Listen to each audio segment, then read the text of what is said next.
Nah, ini pada kasus yang lain, penyakit yang lebih berbahaya ya.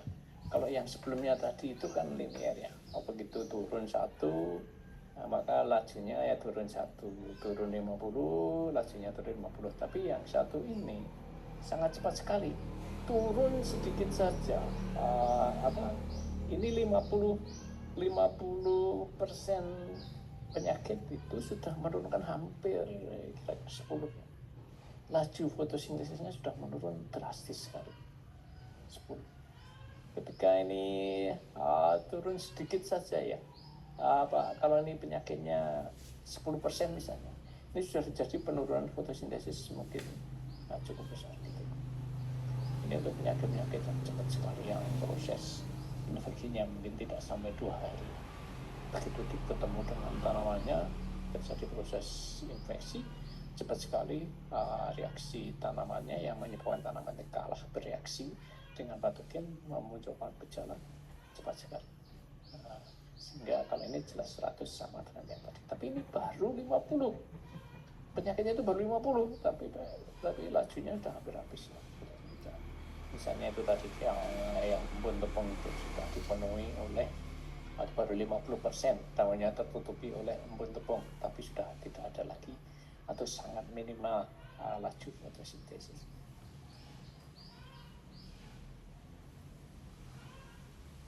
Nih, kalau tanaman ada nekrotik ya, ada nekrotik pada daun, kemudian nekrotik kan sudah mati. Ketika sudah mati, patogennya kemana? Ya, menginfeksi jaringan berikutnya, infected area. Infected area, kemudian mereka tidak hanya di situ, tapi juga sampai infected area. Sehingga ketika Anda menemukan gejala halo pada tanaman, apa itu halo? Halo itu adalah lingkaran kuning di sekeliling becak daun, karena becaknya itu adalah nekrotik area, yang nekrotik, yang sudah nekrotik, sel-selnya sudah mati, kalian nggak akan mendapatkan patogen di sini karena patogen sudah bergeser ke sini, ke infected area, ya nantinya akan ke infected area. Ya, infected area ini yang berwarna kuning ya, berupa halo. Nah, itu makin cepat, maka kemudian itu laju fotosintesisnya akan sangat berkurang.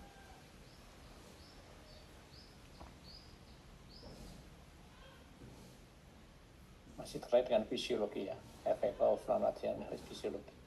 Kaitannya fisiologi yang paling utama adalah fotosintesis. Fotosintesis kaitannya dengan radiasi sinar matahari. Kalau tadi adalah reducer fotosintetik, secara langsung ini turgornya yang diganggu. Turgor itu apa sih? Turgor itu kebugaran. Gimana ya, tanaman bugar itu ya daunnya bugar, daunnya nggak layu, hijaunya modus hijau itu nggak berbintik-bintik. Misalnya alternaria itu penurun turgor, bisa menurunkan turgor, tapi secara linear ya. Kalau disease severity-nya 50, maka laju transpirasi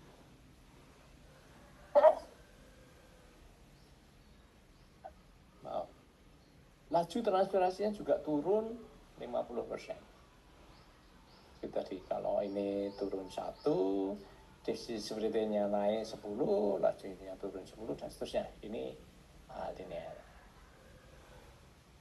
Jadi transpirasi itu kan lewat stomata ya. Kalau stomatanya terganggu, transpirasinya akan menjadi terganggu. Nah, ini kemudian menjadi bagian yang ini menjadi mati ya, dirusak, sehingga dan transpirasinya dia bernapas lebih cepat lagi begitu, sehingga menguras energi.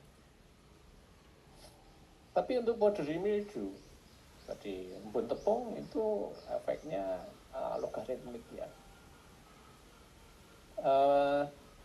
Katakan ini turun 25, disease severity-nya 25, kalau Anda tarik ke atas, maka transpirasinya itu sudah turun 50%. Ini laju penyakitnya atau keparahan penyakitnya 50, laju transpirasinya tinggal 10%. Seperti tadi ya, yang laju fotosintesis tadi. Ada yang logaritmik, ada yang linear begitu. Ini pengendalian itu cepat sekali membangun permukaan tanaman maupun sedikit saja sudah sangat mengganggu itu. Ini stomatanya sebagai tempat masuk dari bodily fluidnya itu yang semakin banyak, kemudian transpirasi jadi semakin intens. Ini yang lebih parah ya, yang lebih bahkan laju transpirasinya itu kalau Anda lihat kalau lebih parah ya sebelumnya, maaf ya, kalau yang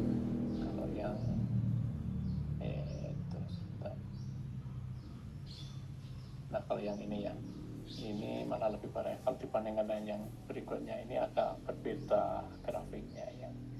Bahkan ketika terjadi keparahan penyakit katakan sampai 75%, ini laju transpirasinya ini turunnya cukup tajam. Ini bahkan ketika disease severity-nya 50 ya, 50 itu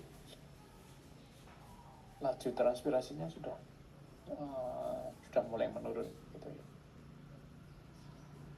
Ini pustul dari Pusinia biasanya. Pusinia itu akan mengganggu di sini, stomatanya masih tetap terbuka sebenarnya, tapi tutupnya akan jadi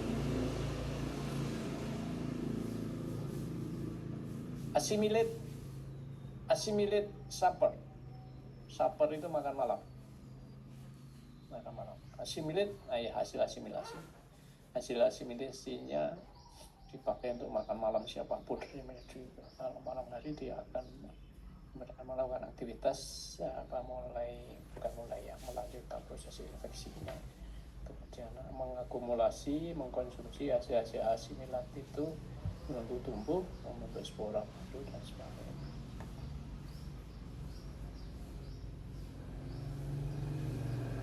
Itu terhadap fisiologi ya, Nah, yang berikutnya bagaimana mengkuantifikasi kehilangan hasil itu. Mengkuantifikasi itu kita kemudian bisa tahu ini 10%, ini 5%, bagaimana caranya itu.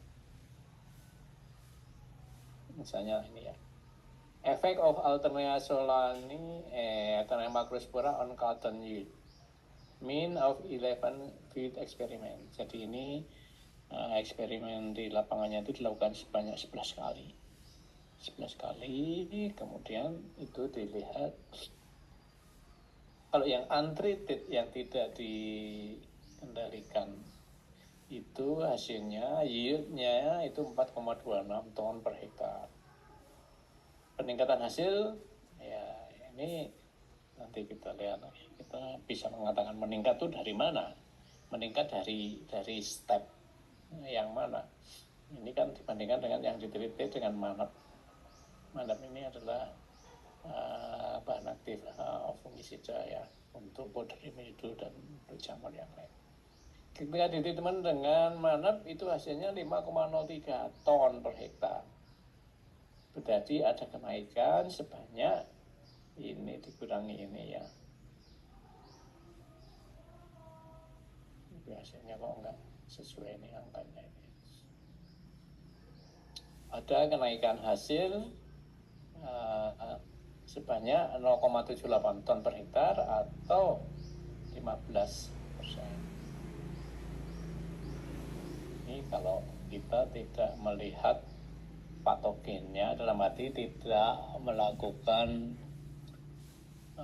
pengamatan terhadap gejalanya, luasan gejalanya dan lain sebagainya, tapi kemudian langsung pada hasil.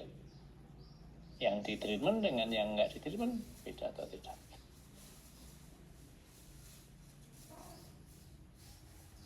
Kemudian tidak hanya manap tapi juga dengan menggunakan fungisida lain yang berbahan aktif tebuconazole. Ternyata ketika ditreatment dengan ini hasilnya itu sebesar 5,7 ton per hektar. 5,7 ton per hektar. Kalau tidak ditreatment itu 4,26 ton per hektar, berarti ada kenaikan hasil sebanyak 1,44 ton per hektar. atau kenaikan sebesar 25%. Nah, kalau sekilas dengan membaca data seperti ini, wah berarti TV konvensional yang bagus itu, karena bisa meningkatkan hasil 25%. Yang mana kan hanya 15%, kita pakai TV konvensional saja. Tapi ini kan hanya sebagai salah satu faktor untuk mengambil keputusan. Untuk mengambil keputusan apakah nanti kita akan ketika ada peristiwa seperti ini akan menggunakan tebu konvensional atau menggunakan mana? Tidak semata-mata terhadap hasil saja, tapi juga harganya. Mungkin harga tebu konvensional itu jauh lebih mahal daripada magnet, begitu ya, konsentrasi yang dipakai jauh lebih tinggi dan lain sebagainya.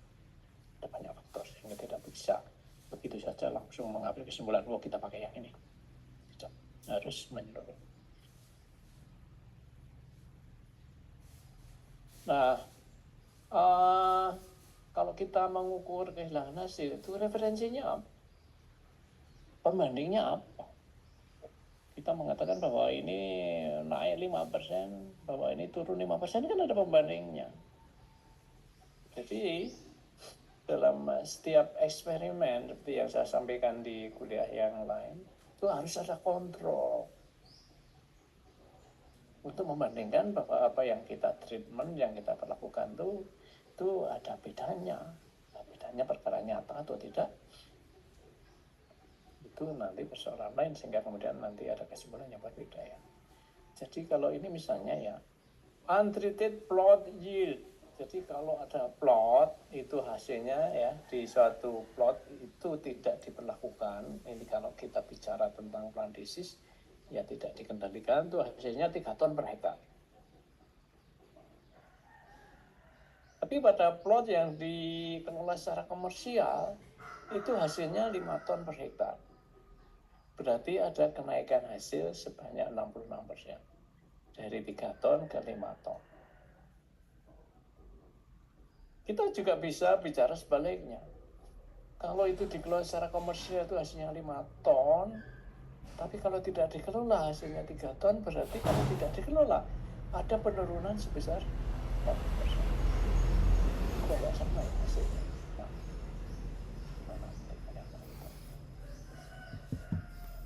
jika kita bicara dari bawah ke atas, yang tidak ditreatment 3 ton per hektar, yang dikelola dengan baik itu hasilnya 5 ton per hektar, berarti ada kenaikan 65%. Tapi ketika Anda bicara sebaliknya, ini saya kelola hasilnya 5 ton per hektar, sebab kalau tidak kita kelola hasilnya itu hanya 3 ton per hektar. Berarti kalau ini tidak dikelola, maka akan ada kerugian hasil sebanyak 40%. Ya, nanti dihitung kembali ya, kenapa itu bisa tidak naik. Kemudian healthy plot yield. Jadi ini sudah secara komersial dikelola ya. Dikelola itu artinya ya dengan berbagai macam cara, dipupuk, dikendalikan penyakitnya. Kalau lihat di sini betul-betul tanamannya itu sehat. Tanamannya itu sehat artinya ya tidak ada penyakit di situ. Tidak ada penyakit bukan berarti absolut loh ya. Ada tapi dominan yang sehat. Nah, ketika itu tidak dikendalikan itu hasilnya 3 ton per hektar. Tapi pada plot yang itu sehat itu hasilnya 6 ton. Berarti ada kenaikan hasil 100%. Karena dari 3 ton menjadi 6 ton. Sebaliknya kalau kalian bicara sebaliknya, ini yang sehat itu 6 ton. Kalau tidak diperlakukan, maka hasilnya akan menjadi 3 ton. Berarti ada penurunan hasil 50%. Beda. Kita poinnya sama ya. Dari sini ke sini, dari sini ke sini. Nah, kalian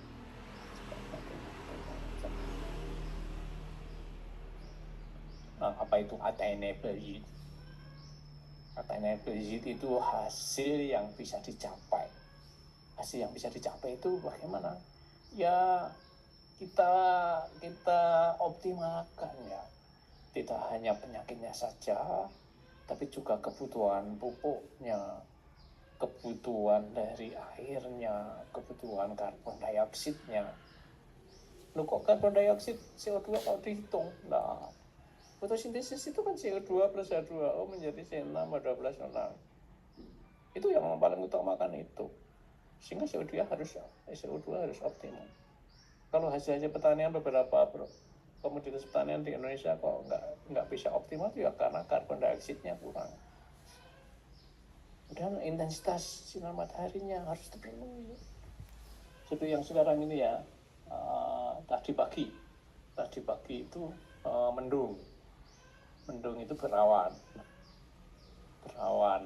itu artinya intensitas matahari tidak sampai optimal pada permukaan tanaman, itu juga akan sangat mempengaruhi. Nah, ketika itu semua dipenuhi, ternyata hasilnya itu 8 ton per hektar. Nah, bisa minta kalian menghitung kalau di sini dibandingkan yang di sini itu kenaikannya berapa persen, dan dari ke sini itu penurunannya berapa persen. Yang referensi yang paling ideal yang jarang kita pakai adalah yang disebut itu potensial yield. Si potensial itu apa ya? Karena faktor genetiknya. Ketika itu semua terpenuhi dalam kondisi yang sangat-sangat ideal, tadinya 3 ton per hektar sudah bisa menghasilkan 15 ton per hektar. Luar biasa. Apakah sudah ada yang pernah mencapai itu? Mendekati banyak. Kalau kalian membuka website atau membuka YouTube, misalnya tomato production, potato production di Belanda, di Spanyol, Italia, itu mereka sudah mendekati potensial itu. Kalau petani kita menanam tomat itu hasilnya 15 ton per hektar, mereka bisa sampai 120 ton per hektar. Lu kok bisa? Coba nanti dilihat. Mendekati potensial. Sehingga nanti ketika menghitung yield loss, referensinya harus jelas. Commercial, health plots, atau untreated plot. Kebanyakan yang dipakai ini untreated plot. Sehingga kita bisa mengatakan, wah itu ada penurunan 10%, penurunan 15%. Dari mana menghitungnya? Dan nanti yang healthy plot itu, yang dimaksud healthy plot yang kayak apa? Commercial managed plot, plot, untreated plot itu yang mana? Sehingga differences between yield of reference plot and yield of disease plot itu yang disebut loss. Jadi kehilangan hasil itu merupakan selisih antara reference plot. Nah, kita nanti sampaikan yang maksud reference plot itu yang kayak apa. Reference plot dikurangi yield of disease plot. Jadi referensinya berapa, yang kena penyakit berapa, itu dikurangi, maka itu kehilangannya. Dalam bentuk apa? Kalau ini dalam bentuk persen, ini persen, ya hasilnya persen. Yang penting setara ya. Jangan kalian menggunakan yang ini persen, ini kilogram, nggak nyambung. Kilogram semua, persen. Nah, kemudian reference plotnya itu seperti apa? Yang mana? Yang pertama itu non-infected healthy plots. Sehingga kalau kalian ingin mempelajari pengaruh layu fusarium pada tomat, maka ada satu plot yang jangan diinfeksi dengan layu fusarium. Dipelihara sampai menghasilkannya. Nanti dibandingkan dengan yang diinfeksi dengan fusarium. Sehingga non-infected yang tidak diinfeksi itu, yang healthy plot itu sebagai referensinya. Di sini hasilnya berapa? Dikurangi yang kena.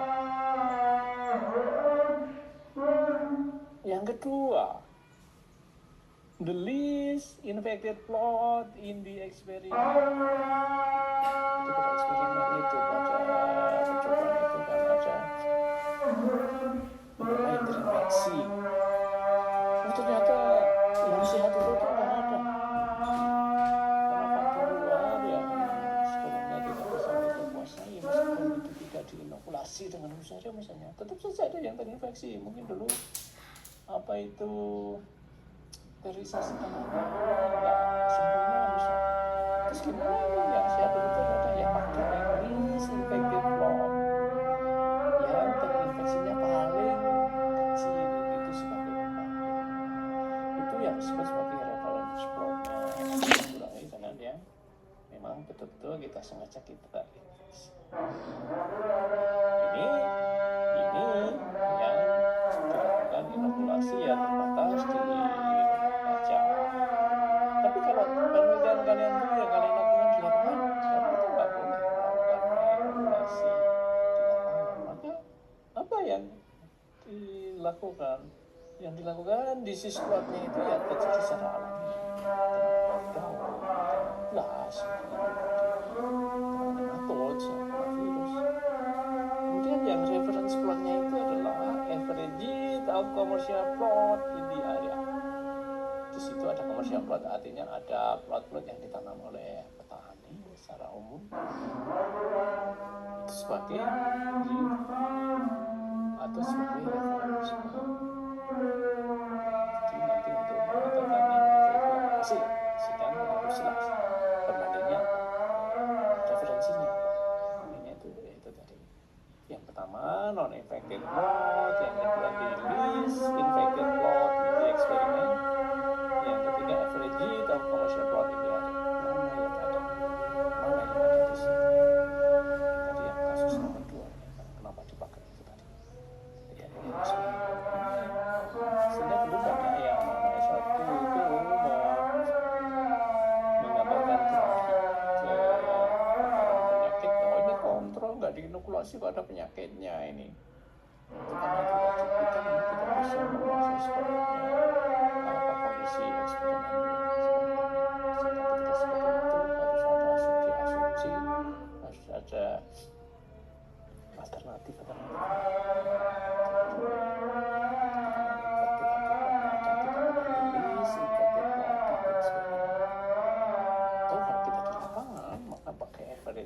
Atau commercial plot in the area.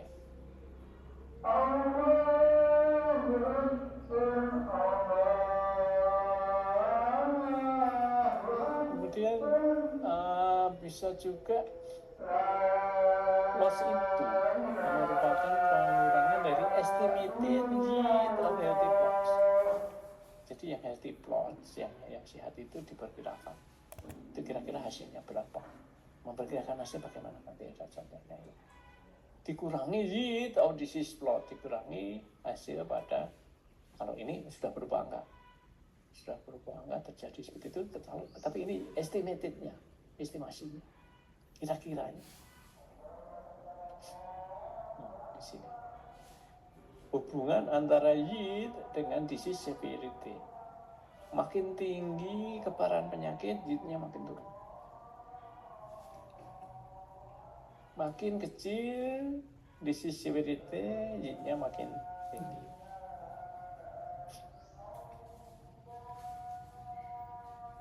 Nah ini jangan bingung.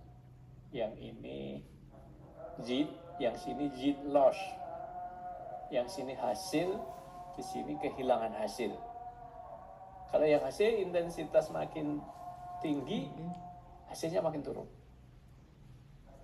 Kalau di sini intensitas makin tinggi, kehilangan hasilnya makin tinggi. Ya. The quantitative relationship between disease intensity and yield or yield losses. Mudah dipahami sebenarnya Pak Syafii. Intensitas makin tinggi, hasilnya makin turun. Intensitas makin tinggi, intensitas penyakit makin tinggi, kehilangan hasil, yield loss-nya makin tinggi. Yieldnya turun, berarti yang hilang makin tinggi.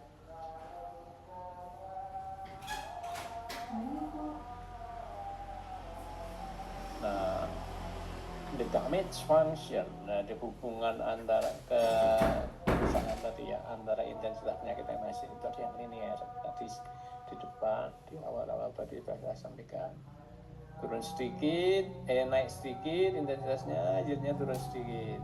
Sampai pada satu titik ini tidak menghasilkan sama sekali karena penyakit sudah semuanya menghabiskan tanamannya. Ada yang mukaritmi, intensitasnya naik sedikit aja penurunannya sudah sangat signifikan ya.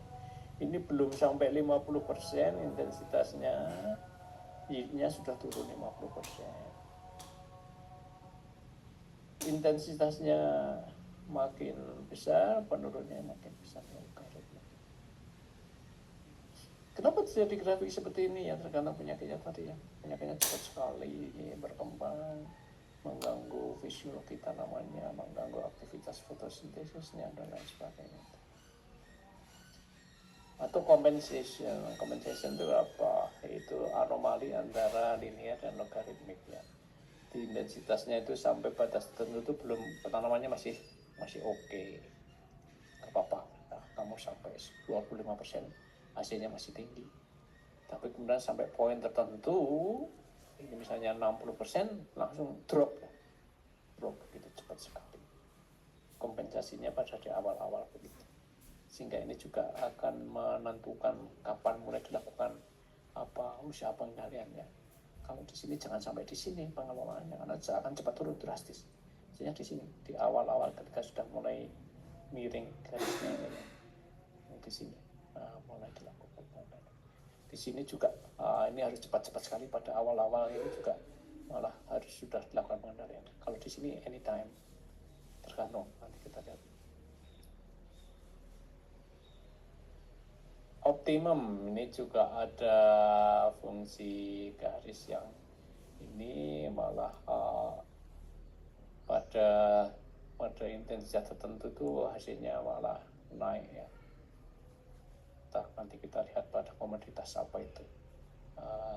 Ketika daunnya yang terinfeksi, pembentukan umbinya lebih banyak misalnya sebagai kompensasi. Yang satu rusak maka bagian yang lain harus tetap hidup sebagai faktor tetap mempertahankan eksistensinya itu. Tentu saja pada titik tertentu dia kemudian drop seperti dikompensasi.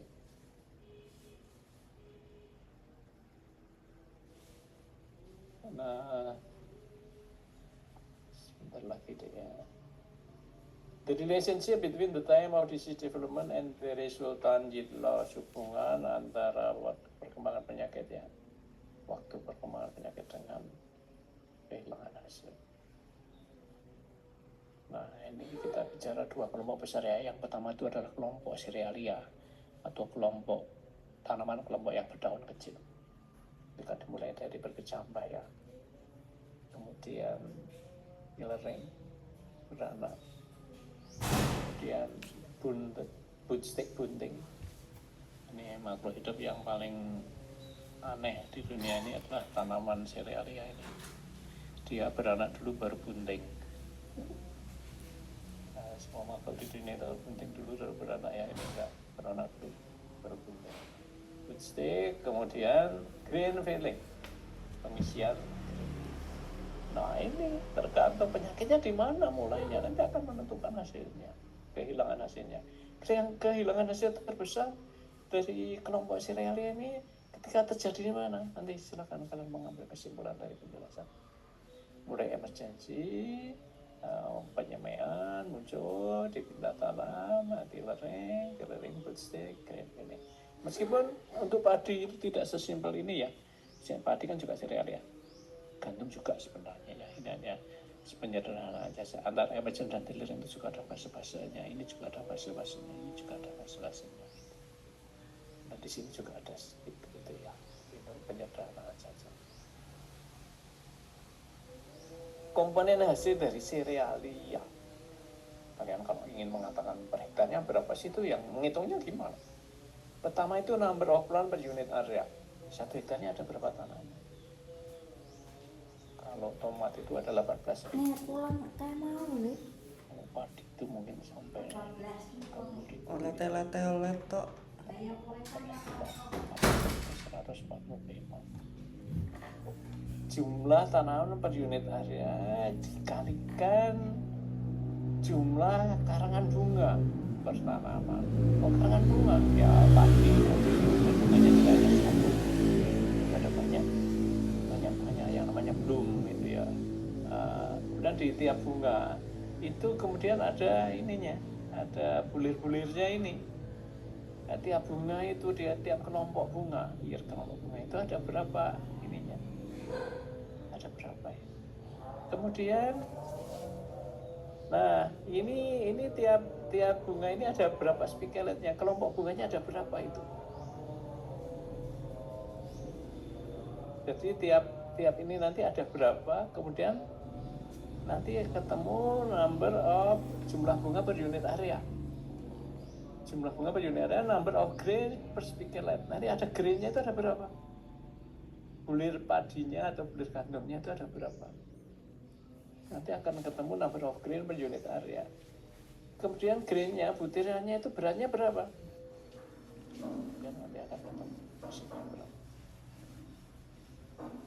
Itu kalau kita akan menghitung jumlah per hektar, produksi per hektar, tidak akan sedikit ini untuk keperluan riset fisiologi dan genetika pemeliharannya.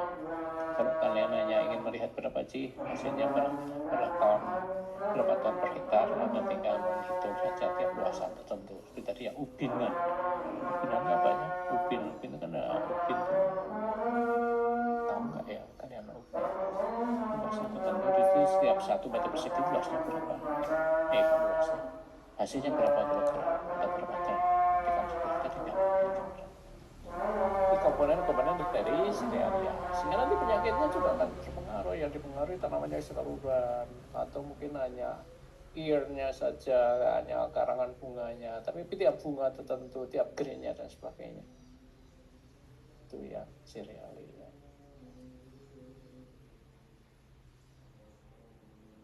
Nah, ini misalnya barley itu sejenis gandum. Yang kita ada jual, ada apa lagi itu ya? Ini sejenis gandum, jenis padi-padian. Ini disease severity, kebaran penyakit. Ini emergence tadi yang baru muncul 1-2 ini growth stage-nya ya, tahap pertumbuhannya. Ini sampai tillering, hanya sampai tillering saja. Tillering itu beranak itu ya, jadi pada tahap awal tadi. Ini kalau tidak di treatment, nih disease severity-nya kayak gini.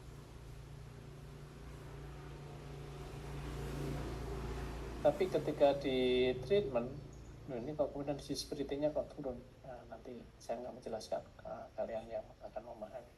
Ini kalau kok turun, nah mestinya disease severity karena itu, kenapa ini turun? Dan ketika di spray dilakukan penyemprotan dengan fungisida, maka disease severity-nya akan tetap low sampai di sini ya. Ini efek of remedio in barley and yield and its component. Ini pada tahap awal pertumbuhan. Percent difference number of ear per plant, jumlah tadi ya, rangkaian bunganya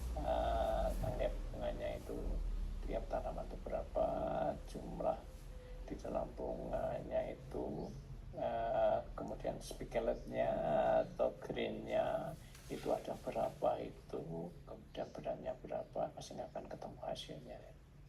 Jadi antara yang treated dan untreated kemudian akan diperoleh persen difference-nya itu.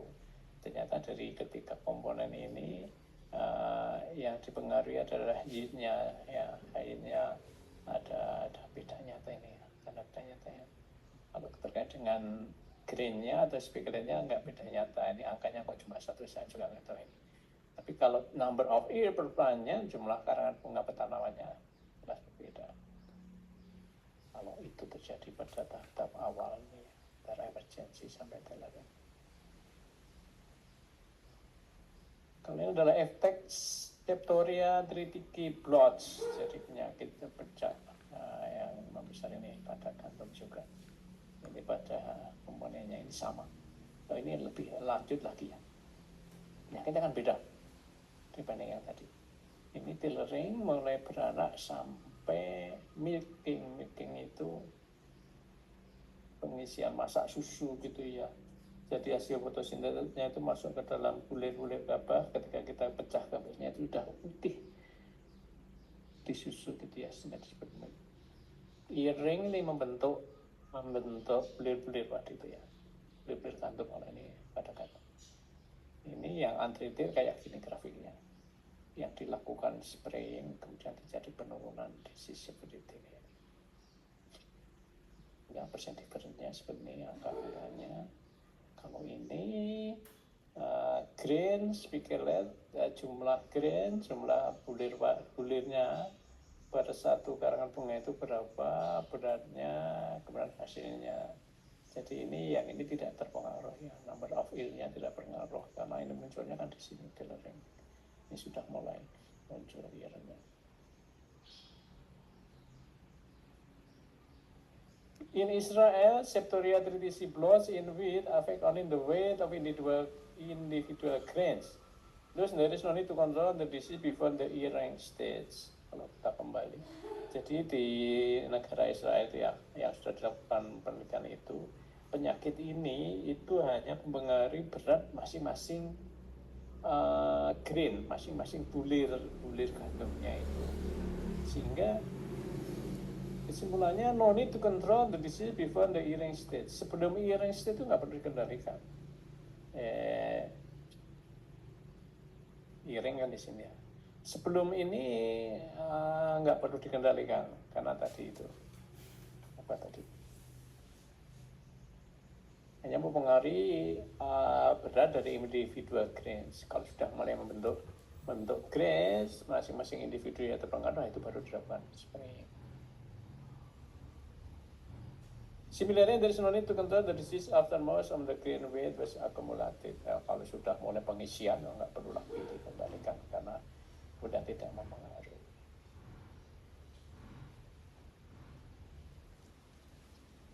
Sampai di sini ada pertanyaan.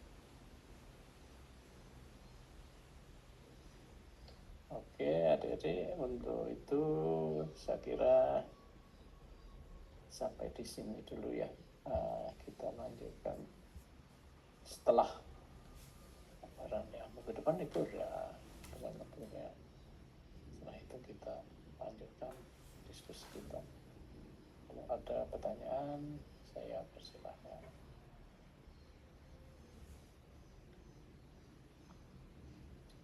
Oke, kalau tidak ada apa itu kita selfie ya. Salah satu ambil fotonya. Niko, oke. Niko Setiawan. Ini dulu kalau kuliah kok cowoknya hanya 2 ya? Iya. Yang nggak pernah datang siapa ini? Niko ya sebenarnya. Untuk Mas Niko itu visit dari Wageningen, Prof. Oh, jadi gitu. mahasiswa tetap. Oke, Niko, kalau Ayu bisa jam berapa sekarang di sana? Jangan tengah malam ini. Masih? Bangun? Halo Pak, iya. Nih saya masih di Indonesia Pak, saya. Oh, Saya gitu. kemarin juga kemarin sudah visit di kelasnya Prof. Ahmad juga, cuma lupa memang belum kenalan dengan Bapak tadi. Ya, saya di bawah ampuannya Prof. Diah.